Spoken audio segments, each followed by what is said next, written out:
السلام علیکم، عبید الرحمن فن کدا سے آپ کی خدمت میں ایک بار پھر حاضر ہے۔ آج کی نظم ظفر گورکھ پوری کی ہے۔ عنوان ہے دادا، ابا اور میں۔ نظم 3 مختلف ادوار کی نشاندہی کرتی ہے، سننے سے تعلق رکھتی ہے۔ دادا حیات تھے جب مٹی کا ایک گھر تھا،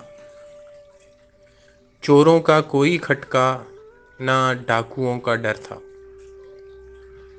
کھاتے تھے روکھی سوکھی، سوتے تھے نیند گہری، شامیں بھری بھری تھیں، آباد تھی دوپہری، سنتوش تھا دلوں کو، ماتھوں پہ بل نہیں تھا، دل میں کپٹ نہیں تھی، آنکھوں میں چھل نہیں تھا، تھے لوگ بھولے بھالے لیکن تھے پیار والے۔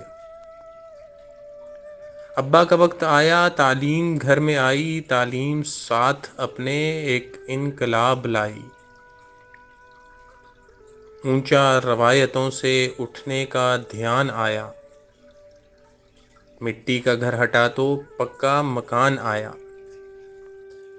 دفتر کی نوکری تھی، تنخواہ کا تھا سہارا، مالک پہ تھا بھروسہ، ہو جاتا تھا گزارا، پیسہ اگرچہ کم تھا پھر بھی نہ کوئی غم تھا،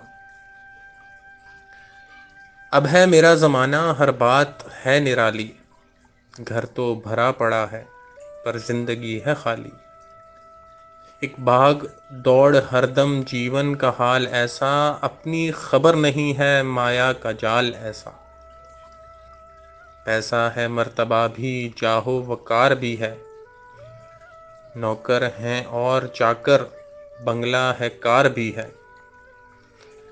زر پاس ہے زمیں ہے لیکن سکون نہیں ہے۔